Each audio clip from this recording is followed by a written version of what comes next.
بسم اللہ الرحمن الرحیم وما هذه الحیاة الدنیا الا لہو ولعب وان الدار الآخرة لہی الحیوان لو کانوا یعلمون صدق اللہ العظیم۔ میرے محترم دوستو، اللہ تعالیٰ کا ارشاد گرامی ہے وما هذه الحیاة الدنیا الا لہو ولعب، یعنی یہ دنیا کی زندگی صرف کھیل اور تماشا، یعنی ایک دل کے بہلاوے کا نام ہے۔ وَإِنَّ الدَّارَ الْآخِرَةَ لَهِيَ الْحَيَوَانُ لَوْ كَانُوا يَعْلَمُونَ، فرمایا اصل زندگی تو مومنین کے لیے آخرت کا گھر ہے اگر وہ اس حقیقت کو سمجھیں تو۔ میرے محترم دوستو،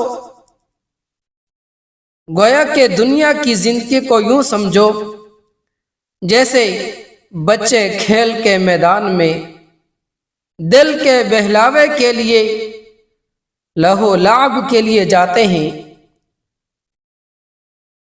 اور تھوڑی دیر بعد شام ہوتے ہی وہ واپس اپنے گھروں کی طرف لوٹ آتے ہیں۔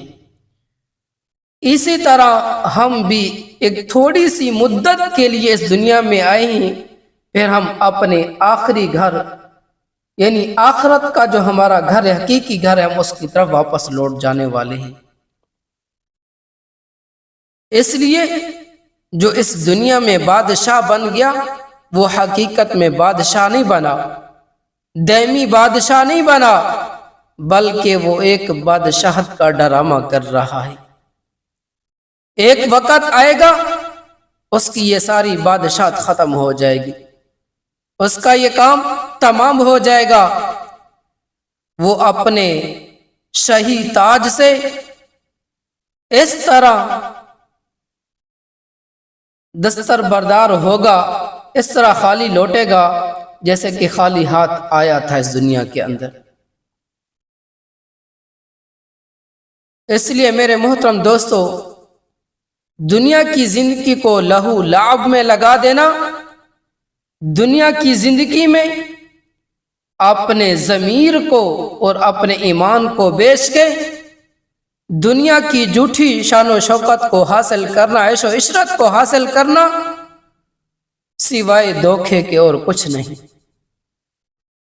اس لیے ایک وقت آئے گا کہ جس نے دنیا میں اپنی زندگی کو لہو لعب پر اور اپنے ضمیر اور اپنے ایمان کو اس دنیا کی جھوٹی شان و شوکت کے لیے بیچا تھا، سودا بازی پر لگایا تھا، وہ موت کے دروازے سے اس طرح گزرے گا آخرت کی طرف گویا کہ اس کے ہاتھ خالی ہو، اس کے پاس کچھ نہیں ہوگا سوائے افسوس، شرمندگی اور پچھتاوے کے۔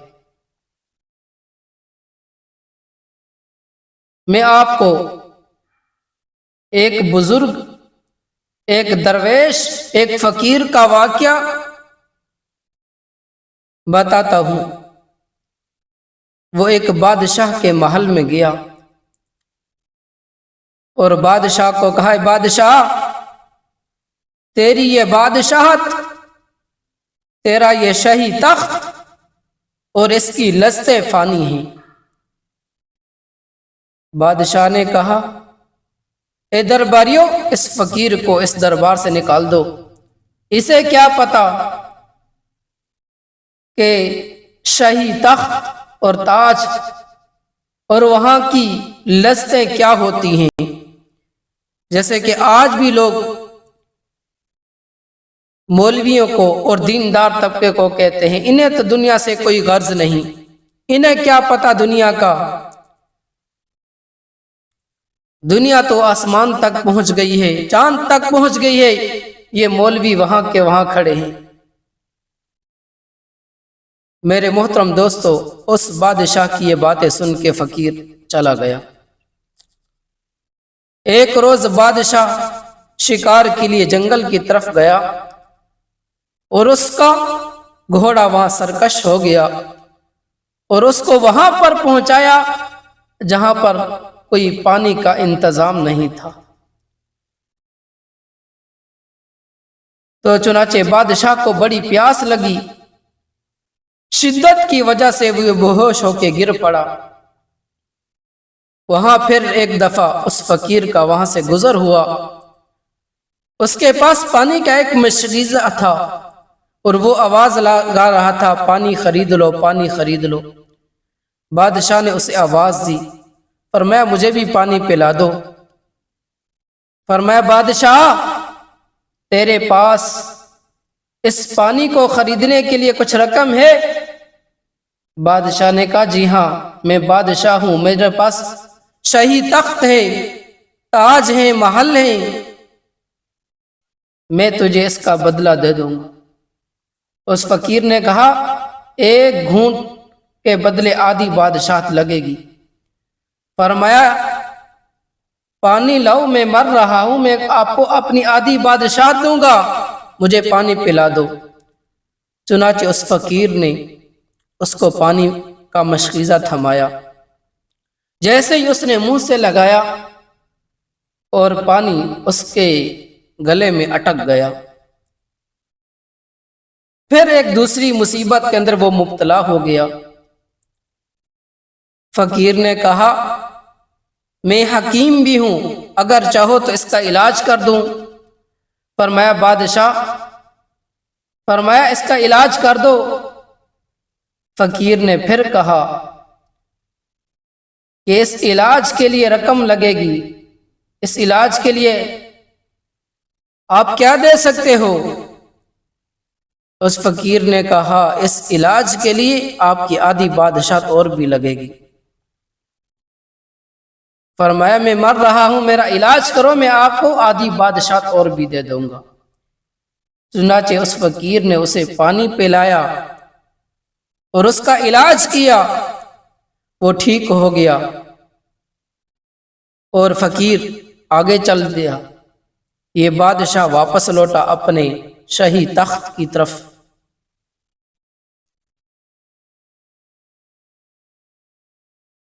چنانچہ عرصہ گزر گیا، وقت گزر گیا، زمانہ بیت گیا۔ پھر سے ایک دفعہ یہ فقیر اپنا بیس بدل کر پھر اسی شاہی تخت کے اندر آیا۔ فرمایا بادشاہ تیری یہ بادشاہت کی کہانی صرف 4 دن کی ہے، اس لیے آخرت کی تیاری کرو، آخرت کو یاد کرو، اعمال صالحہ کرو۔ بادشاہ نے کہا مجھے لگتا ہے، مجھے خیال ہے تو وہی فقیر ایک دفعہ پہلے بھی آیا تھا۔ درباریوں کو حکم دیا اسے نکال دو۔ چنانچہ فقیر نے کہا بادشاہ میری بات سنو۔ بادشاہ نے کہا سناؤ۔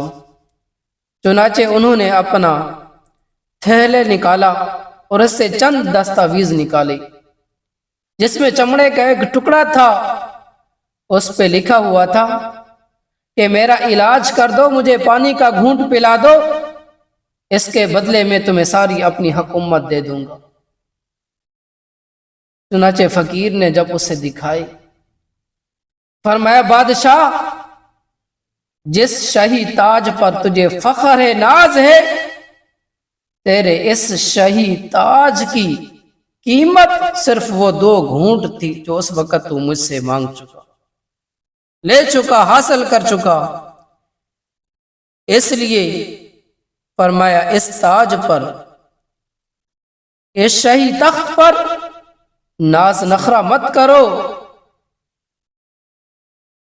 قبل اس سے کہ تمہارے لیے توبہ کا دروازہ بند کر لیا جائے، اس سے پہلے کہ تم توبہ کر لو، اس سے پہلے کہ تمہارے لیے نامہ اعمال کا دفتر بند کر لیا جائے، اس سے پہلے اعمال صالحہ کر لو۔ تو میرے محترم دوستو، اس زندگی اور اس دنیا کی جھوٹی شان و شوکت اور دولت، بادشاہی، شاہی تخت کی قیمت صرف وہ 2 گھونٹ